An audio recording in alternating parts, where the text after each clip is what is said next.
তুমি ব্যবসা বাণিজ্য করেছো, এত টাকার মালিক হতে পেরেছো, সেই উটটা আরো কিছুদিন দুনিয়াতে বাঁচতে চায়, তুমি বাঁচতে দাও না, বাঁচতে দেবে না।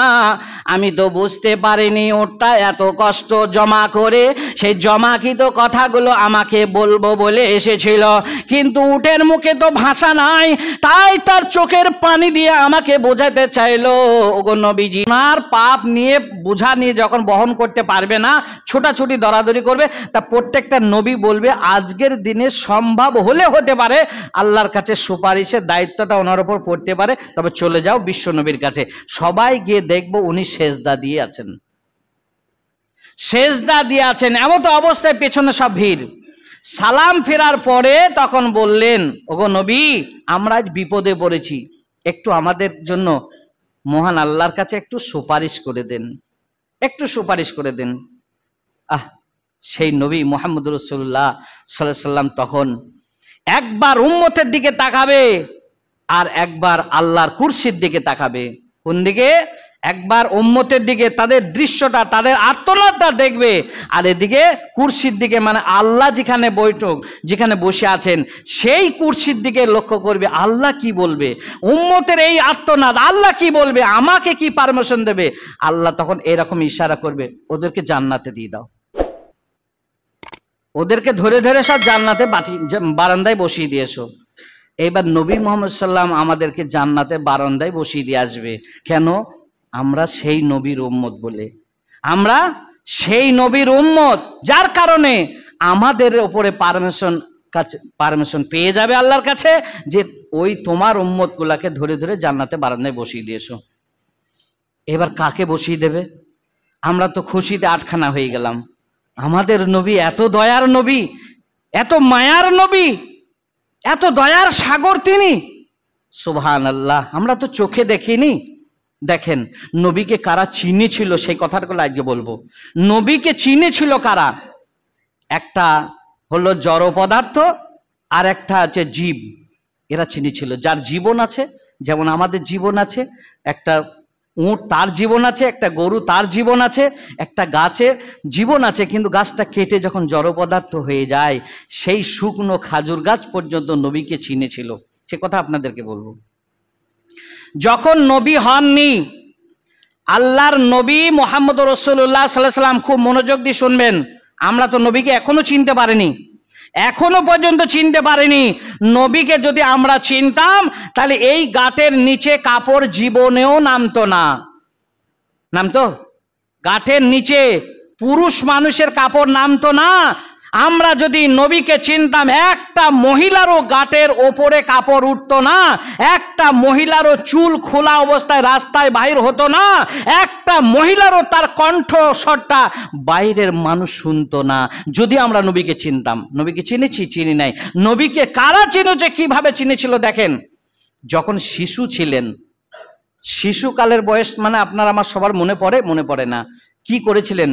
আপনার আমার শিশুকাল দেখতে গেলে কার গাছে আম চুরি করেছি, কার গাছে জাম চুরি করেছি, কার গাছে নারকেল ডাব চুরি করেছি, এইগুলো হয়তো মনে পড়লে পড়তে পারে। কার পুকুরে মাছ চুরি করেছি ছিপ দিয়ে, এইগুলো মনে পড়তে পারে। আমার নবী, বিশ্ব নবী জনাবে মুহাম্মদ রাসূলুল্লাহ সাল্লাল্লাহু আলাইহি সাল্লামের জীবনটা কি ছিল? বাল্য অবস্থাতে দেখেন, আল্লাহর নবী তিনি এখনো নবী হননি, বাল্য অবস্থায় শিশুকালে খেলাধুলা করতে গিয়ে শিশুদের সঙ্গে খেলা করতে গেছে। খেলা করার শেষে ওই অলিগলি রাস্তা, ডাইনে পাহাড়, বামে পাহাড়, পিছনে পাহাড়, চতুর্দিকে পাহাড় আর পাহাড়, সেই পাথরের তৈরি পাহাড়ের পাদদেশে আস্তে আস্তে আস্তে গুটি গুটি গুটি গুটি পায়ে যখন চলে যায়, যখন সংখ্যায় বেশি হয়ে যায়, শিশুদের সংখ্যা যেদিকে বেশি হয়ে যায়, নবী আমার সেই শিশুকালে ওই শিশুর দলে ঢুকে যখন চলে যায়, অনেকটা যাওয়ার পরে ভুল ভেঙে গেল। তার মানে ধারণা হলো যে আমি যে পথের পথিক এখন হয়েছি, এই পথে গেলে আমি মাকে পাবো না, মায়ের দেখা হবে না, আমার দাদার দেখা হবে না, আমার চাচার দেখা হবে না, আমার আমার যে গন্তব্যস্থল সেটাই আমি পাবো না। ওই শিশুকালে কান্না করতে করতে একজন ইহুদির বাড়িতে চলে গেল। ঘটনা লম্বা, সংক্ষিপ্ত করে দিচ্ছি। ওই ইহুদি তখন দেখা মাত্রই, আহারে কি ফুটন্ত জীব, তার যে চেহারা, তার যে রূপ, এমনকি ইউসুফ নবীকে দেখে যে মহিলাগুলো হাত কেটে ফেলেছিল, ওই মহিলারা যদি আমার নবী, বিশ্ব নবী জনাবে মুহাম্মদুর রাসূলুল্লাহ সাল্লাল্লাহু আলাইহি সাল্লামের চেহারাটা যদি একবার দর্শন করত, তাহলে হাত কাটতে কাটতে কাটতে তাদের কলিজা পর্যন্ত কেটে দিত, কোনো টের পেত না। ইউসুফ নবীকে দেখে যারা হাত কেটে ফেলেছিল, তার রূপে, তার মানে চেহারা দেখে সেই মেয়েগুলা, সেই মহিলাগুলো, সেই সুন্দরী মহিলাগুলো যদি আমার নবীর চেহারা একবার দেখতো, তাহলে নবীকে দেখে তারা কলিজা কেটে ফেলতো, তবু বুঝতে পারতো না তাহলে কত সুন্দর ছিল। সেই সুন্দর শিশুটা ইহুদি যখন পেয়ে গেল, বলল, না রে, এত সুন্দর শিশু আমাদের বংশে হতে পারে না, হতে পারে কোনো কুরাইশ বংশের এটা সন্তান হবে। তিনি যে বিশ্ব নবী হবেন তা তো হতভাগারা জানে না। রেখে দিলেন বাড়িতে। সুন্দর সুন্দর খাবার দেয়, খায় না, শুধু মায়ের কথা মনে পড়ে, চাচাদের কথা মনে পড়ে, দাদুর কথা মনে পড়ে। চিন্তা করলো ইহুদি, তাই তো, এটা কোরাইশ বংশের কারো হবে ছেলেটা। আমি যদি সঠিক খবর পেয়ে যাই, আমি দরজায় গিয়ে দাঁড়াচ্ছি, বিবিকে বলছে ছেলেটাকে তুমি একটু আদর করো তো, একটু আদর আপ্যায়ন করো, আমি দরজায় অপেক্ষা করছি। যদি কোরাইশ বংশের কোনো মানুষকে আমি দেখতে পাই, তাহলে তার হাতে আমি তুলে দেব। ওই ইহুদি দরজায় দাঁড়িয়ে আছে।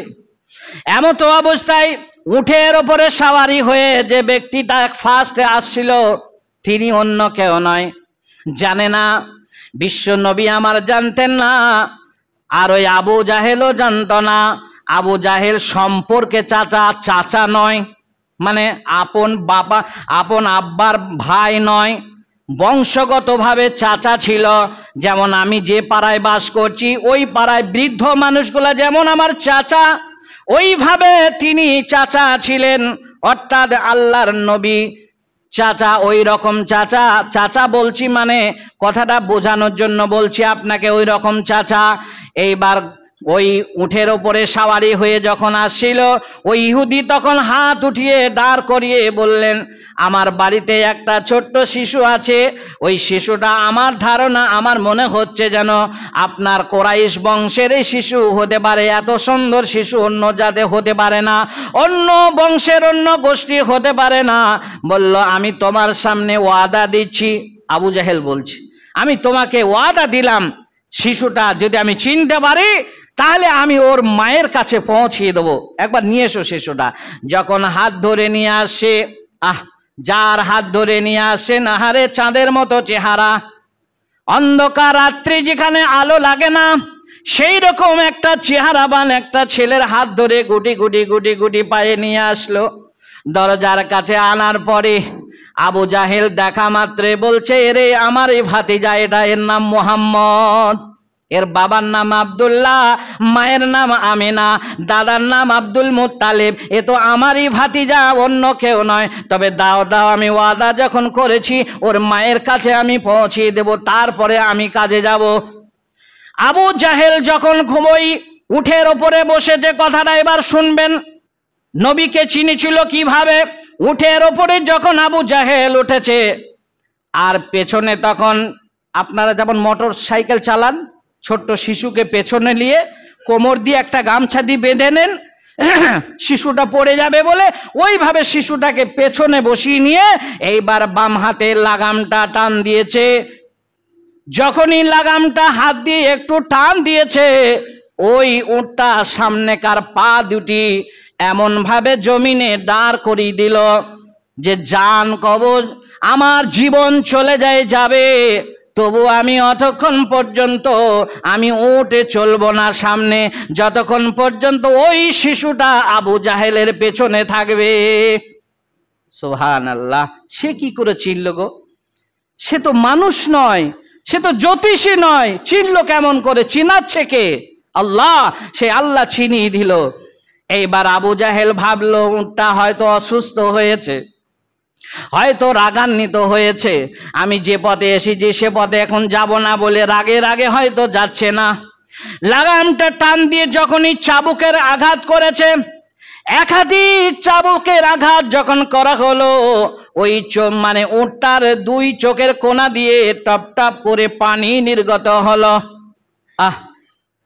তখন ভাইপো অর্থাৎ মুহাম্মদ সাল্লাল্লাহু আলাইহি সাল্লাম চাচার ঘাড়ে এইভাবে হাত দিয়ে যখন এইভাবে ঝুঁকি মেরে দেখে উটটার চোখ ভিজে গেছে, চোখ দিয়ে পানি নির্গত হচ্ছে, তখন চাচার ঘাড়ে হাত দিয়ে বলছে, চাচাজি আপনি আর উটটাকে মারিয়েন না, উটটাকে আর মারিয়েন না, দেখেন উটটা কান্না করছে, আপনি আর উটটাকে মারিয়েন না। গাইবে না খবর হয়ে গেল। কিভাবে জানতে পারলেন?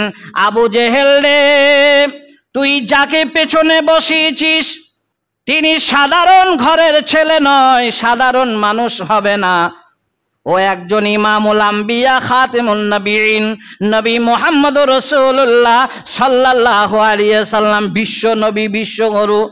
সেই মানুষটা, সেই শিশুটা পেছনে বসতে পারে? সুতরাং ওকে সামনে বসিয়ে নাও। ঠিক ওই শিশুটাকে যখন ধরে এইভাবে দুটো হাতের বগল দিয়ে হাত দুটো ভরে দিয়ে যখনই মাথা অতিক্রম হয়েছে, আবু জাহেলের মাথাটা একটু টপকি দিয়েছে, আর উটটাকে বলতে হয়নি, লাগাম ধরে টানতে হলো না এবং চাবুকের আঘাত দিতে হলো না, ওই উটটা তখন গুটি গুটি পায়ে চলতে লাগলো। শিশু মুহাম্মদকে সামনে বসিয়ে নিয়ে এবার গন্তব্যস্থলে পৌঁছিয়ে দিলেন। সুবহানাল্লাহ, নবীকে চিনলেন। নবীর আগে দেখেন, এইবার নবী হওয়ার পরে মাঝখানে অনেকটা কেটে দিলাম। আল্লাহর নবী নামাজ পড়ে মদিনার মসজিদে নববীর সামনে, সূর্য কেবল উঠবো অবস্থায়, সেই সময়কার আবহাওয়াটা কার না দেখতে ভালো লাগে। ওই সময় যখন সাহাবাদেরকে নিয়ে বসে আছেন, ইয়াহিয়া ইবনে মুররা এই সাহাবীকে সামনে নিয়ে যখন আল্লাহর নবী বসে আছেন, ভাইয়েরা আমার, বোনেরা আমার, ভালো করে শোনেন, নবীকে আমরা চিনতে পারলাম না, এখনো পর্যন্ত আমরা চিনিনি, কিন্তু নবীকে কারা চিনেছিল? চতুষ্পার জন্তু। কিভাবে? দেখেন, আল্লাহর নবী বসে আছেন সকাল বেলায়, আর মদিনার মাটি থেকে একটা উট, চতুষ্পর একটা জন্তু, জামালুন মানে উট, আরবি শব্দ, সেই উটটা এসে আল্লাহর নবীর কাছে রশিটা ছিঁড়ে চলে এসেছে মালিকের বাড়ি থেকে। এবার আল্লাহর নবীর কাছে সামনের পা দুটি ভাঁজ করে, যেমন আপনি মানে একটা সম্মানীয় ব্যক্তির কাছে যেমন মানে নামাজের হালাতে বসে যেমন সালামের বিনিময়ে আপনি প্রয়োজন মেটান, ঠিক ওইভাবে একটা উট, চতুষ্পার জন্তু একটা উট আল্লাহর নবীর সামনে এসে সামনের পা দুটি ভাঁজ দিয়ে বসে গেলেন। আর আল্লাহর নবীর চেহারাটা একবার দেখলেন। আপনাকে গল্প শোনাইনি, হাদিসের ভাষা শোনাচ্ছি। এইবার ইয়াহিয়া ইবনে মুররার দিকে তাকালেন, আল্লাহর নবী সাহাবীকে বললেন, সাহাবীরে এই উটটা কি ব্যাপার? উটটা কার? তুমি কি চিনতে পারছো? বলল না। বলল উটটা কি ব্যাপার, কান্না করে কেন? আল্লাহর নবীর সামনাসামনি বসে উটটা কাঁদতে লাগলো।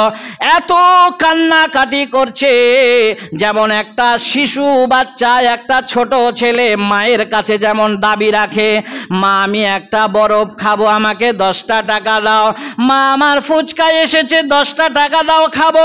মা যদি মিজাজ নিয়ে বলে, বেটারে এখন টাকা নাই, তোমার বাবা ব্যবসায় গিয়েছে, হাঁস বিক্রি করে আসবে তবে তুমি পাবে, তার আগে আমি তোমাকে দিতে পারবো না।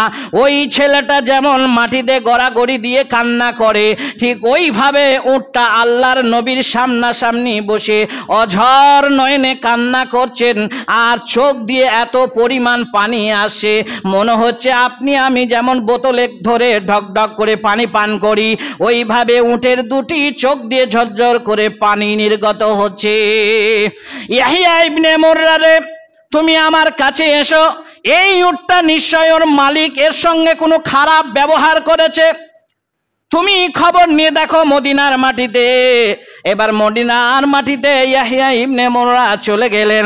আল্লাহর নবীর এই হাদিস বর্ণনা করছেন, নিজে মানে দেখেছেন, নিজে ঘটনা ছলে ছিলেন। এইবার ইয়াহিয়া ইবনে মুররা চলে গেলেন মদিনার মাটিতে, খোঁজাখুঁজি করে বলল, এই উট কি তোমার? একজন আনসারি ব্যক্তি বললেন, আমার উট। বলল, তোমার উট, তাহলে তোমার রশি ছিল না, বাঁধা কি ছিল না? বলল, মজবুত রশি দিয়ে বাঁধা ছিল, ওই উটটার পায়ে বাঁধা ছিল, ঘাড়ে বাঁধা ছিল। ওই উটটা আমার দড়ি ছেড়ে চলে গেছে, রশি কেটে চলে গেছে। বলল, নবী তোমাকে ডেকেছে, তাড়াতাড়ি চলো। হ্যাঁ, তাড়াতাড়ি তুমি চলো। কি করেছো তুমি? উটটার ওপর কি খারাপ ব্যবহার করেছো? বলে, কেন? বলো, নবীর কাছে কান্নাকাটি করছে। কি কারণে কাঁদছে আমি জানি না। ওই আনসারি ব্যক্তির হাতটা ধরে গুটি গুটি পায়ে চলে আসা হলো। এবার আল্লাহর নবীর কাছে আসলেন। আল্লাহর নবী ওই আনসারি ব্যক্তিকে প্রশ্ন করলেন, কি ব্যাপার, উটটা কি তোমার? বলল, জি হ্যাঁ, আমার উট। বলল, উটটার উপরে কি খারাপ ব্যবহার করেছো? উটটা কাঁদছে কেন? ওই উটের মালিক তখন আল্লাহর নবীকে বলছেন, আল্লাহি, ওগো নবীজি, আমি আল্লাহর কসম করে বলছি, ওই উটটার উপরে আমি কোনো রকমের খারাপ আচরণ করি নাই। বললো, তাহলে কাঁদছে কেন? কি কারণে কাঁদছে? বললো, আমি তো হাহা লাদ্রি, আমি কিছুই জানি না। লাদ্রি মানে আমি কিছুই জানি না, আমি কিছুই জানি না। লাদ্রি ইয়া রাসূলুল্লাহ, আমি তো জানি না কিসের জন্য কাঁদছে। বলো, জানো না মানে কি?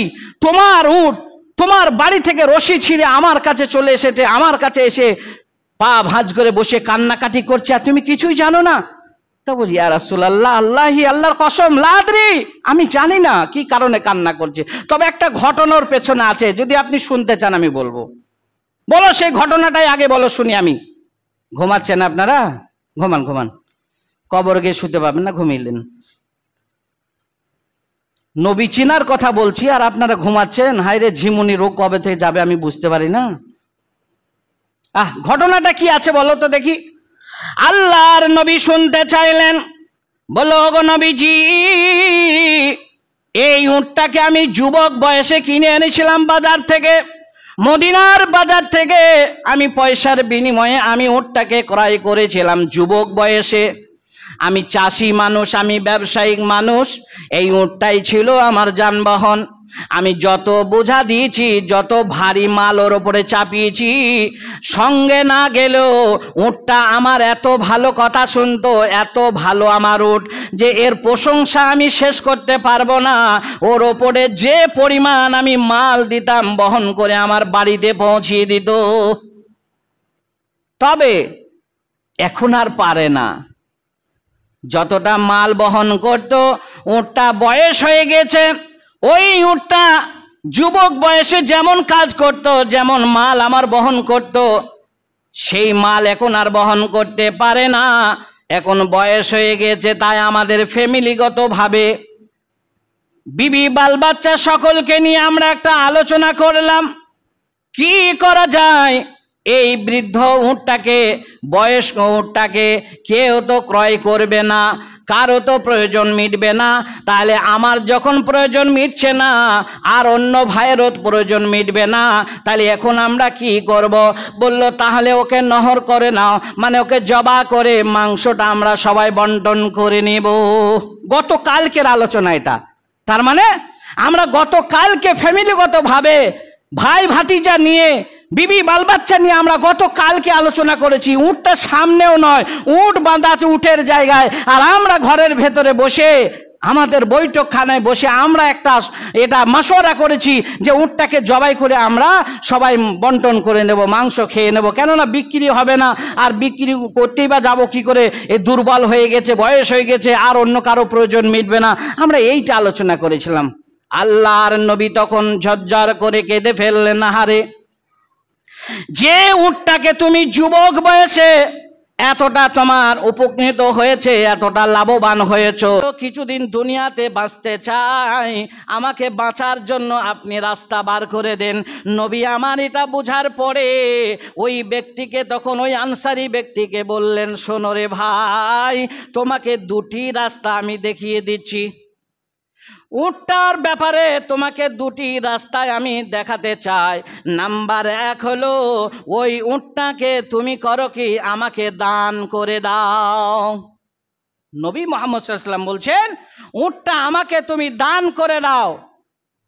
আর একটা রাস্তা, তুমি যদি দান না করতে পারো, জোর করে তোমার কাছে নেব না, কিছু পয়সার বিনিময়ে হলেও তুমি আমাকে বিক্রয় করো, আমি ওটা ক্রয় করব, আমি কিনে নেব ওটা, সুতরাং তুমি বিক্রয় করে দাও আমার কাছে।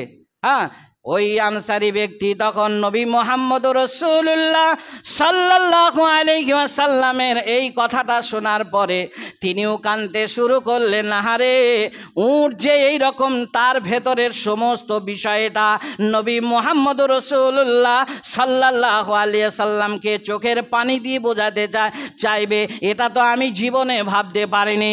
ওই উটটা যে এখনো মানে পৃথিবীতে কিছুদিন বাঁচতে চায়, এটাও আমি তো জানি না। তাই আমার নবী মুহাম্মদ রাসূলুল্লাহ সাল্লাল্লাহু আলাইহি সাল্লাম উটটাকে চেয়েছেন, মানে কি, যদি আমার কাছে থাকে আবার কোনো না কোনো দিন হয়তো আমি নহর করার জন্য সিদ্ধান্ত নেব।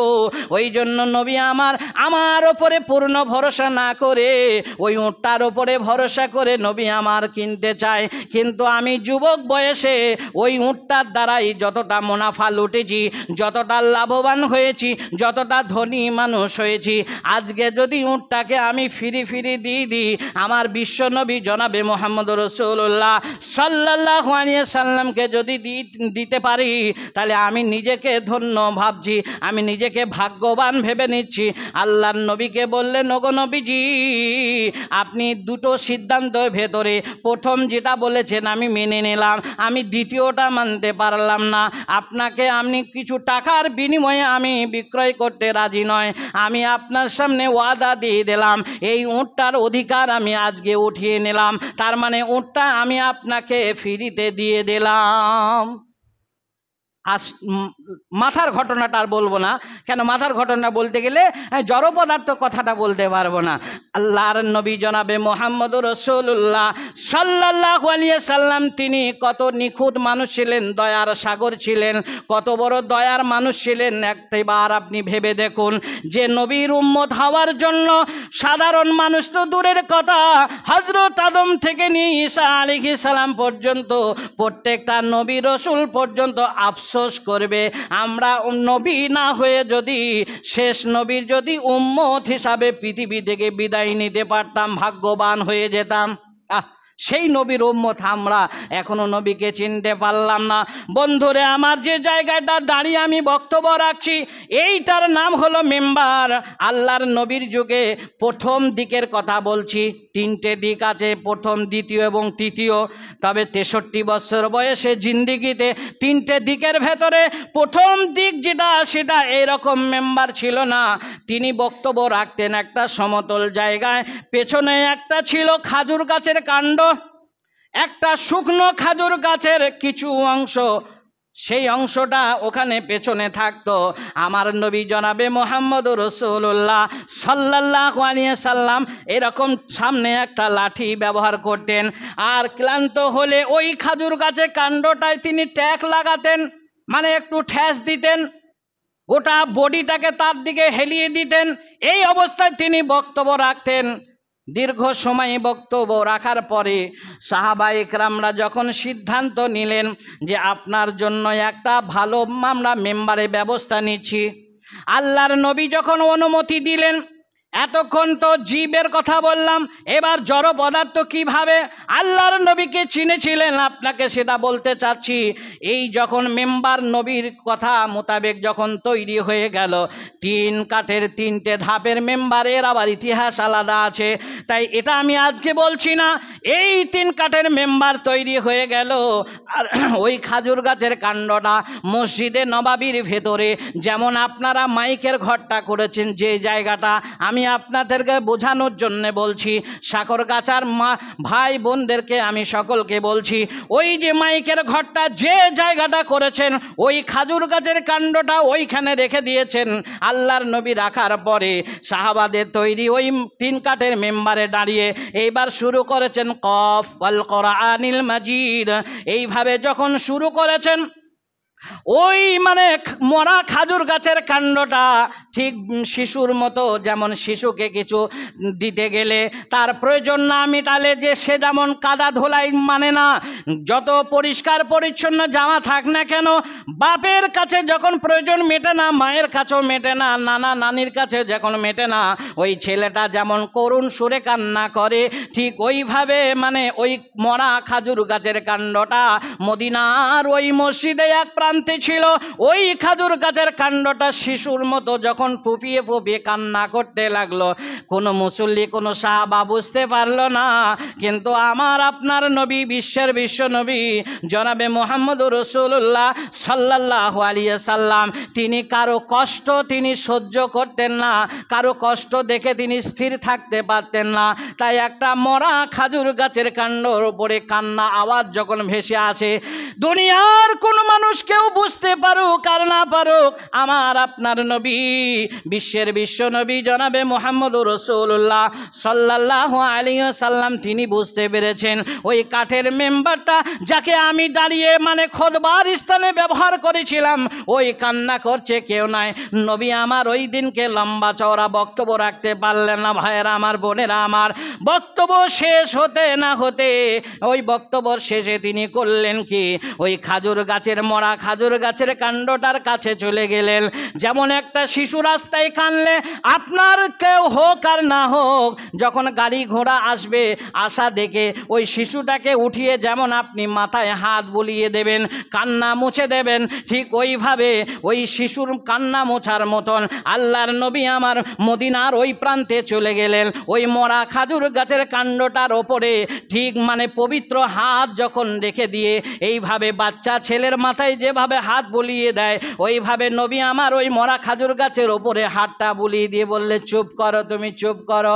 ওই খাজুর গাছের কাণ্ডটা সেদিন বলেছিল, ওগো নবী, আমার মতন হতভাগা আর দুনিয়ায় কে আছে? একটা জড় বলার তো নবীর সঙ্গে কথা বলছে, আমার মতন আর মানে হতভাগা কে আছে? আমি ভেবেছিলাম আপনার সঙ্গে আমি জান্নাত পর্যন্ত যাব, কিন্তু আজকে হয়তো উন্নত যুগ, আমার মতন একটা অকেজ কাঠকে আপনি বাতিল করে দিলেন, আর ওই একটা সুন্দর একটা মেম্বারকে আপনি প্রাধান্য দিলেন।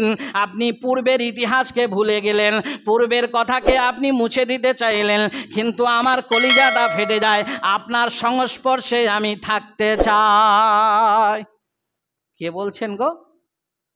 যেমন আমার হাতে একটা লাঠি দেখতে পাচ্ছেন, এই জড় পদার্থ, এ নবীকে চিনলো, এ নবীকে জানলো, কিন্তু হায়রে আফসোস, হায়রে দুঃখের বিষয়, আজকে যাকে লাহুম কুলুবুন লা ইয়াফকাহুনা বিহা ওয়া লাহুম আয়ুনুন লা ইউবসিরুনা বিহা ওয়া লাহুম আযানুন লা ইয়াসমাউনা বিহা, আল্লাহ পাক রব্বুল আলামিন যাকে বোঝার জন্য দিল দিলেন, যাকে শোনার জন্য কান দিলেন, যাকে দেখার জন্য চোখ দিলেন, সেই মানুষটা এখনো পর্যন্ত নবীকে আমার চিনতে পারল না।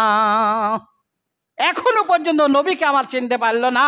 হে নবীর তরিকা আমরা এখনো পর্যন্ত মেনে নিতে পারলাম না। তাই আমি বারবার পুরুষ এবং মহিলাকে লক্ষ্য করে এই কথাটা বারবার বলি, যে পুরুষ এখনো পর্যন্ত গাঁটের নিচে কাপড় পরিধান করে রাস্তা চলছো, যে মহিলা এখনো পর্যন্ত গাঁটের ওপরে কাপড় পরিধান করে রাস্তা চলছো, যে মহিলা চুল খোলা অবস্থায় রাস্তায় চলছো, যে মহিলা তোমার কণ্ঠস্বর রাস্তার মানুষ শুনছে, তুমি সাবধান হয়ে যাও, সাবধান হয়ে যাও, তোমার পরিত্রাণের কোনো রাস্তা নাই, কোনো রাস্তা নাই। এখনো সময় আছে, এখনো সুযোগ দিচ্ছে। আল্লাহ ছাড় দেন কিন্তু ছেড়ে দেন না। তোমাকে পাপ করার সুযোগ দিয়েছে বলে তুমি ভেবে নিও না আমি সৎ, তোমাকে পাপ করার সুযোগ দিয়েছে বলে তুমি ভেবে নিও না আমি নিখুঁত, না, কখনোই নয়। তবে নায়েবে রসুলের ওপরে অত্যাচার, নায়েবে রসুলের ওপরে কটূক্তি, নায়েবে রসুলের পেছনে তুমি শয়তানি করো, কেমন করে তুমি জান্নাতের আশা করো? গোটা একটা ফ্যামিলি থেকে, একটা বাড়ির ভেতর থেকে যদি এইরকম আওয়াজ বেরিয়ে আসে, মসজিদের ইমামটা শয়তান, সেই মানুষটা আশা করে কি করে আমি নবীর সুপারিশ পেয়ে জান্নাতে যাব? যে বাড়ি থেকে বার হয়ে আসে একটা মসজিদের ইমাম শয়তান, ওইখানে তালিম হচ্ছে মহিলাদের।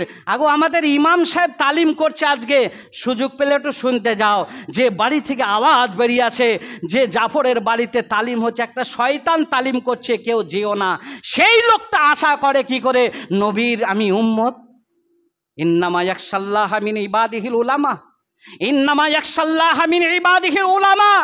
যে উলামার কথা, যে আলেমের কথা ডাইরেক্ট কোরআন বলছে, ভয় আমাকে করে আলেম, ভয় আমাকে করে ইমাম, ভয় আমাকে করে উলামা। সুতরাং তাকে তুমি শয়তান বলে জান্নাতের আশা করো, করো আশা। তোমার জন্য জান্নাত সাকরগাছাতেই দিয়ে দেবে, তোমার জন্য জান্নাত ঘুড়ির সাথেও যেতে হবে না, তোমাকে খাটের আগেই দিয়ে দেবে জান্নাত। তুমি সেই জান্নাত পাওয়ার জন্য তুমি উঠ পেতে বসেই থাকো।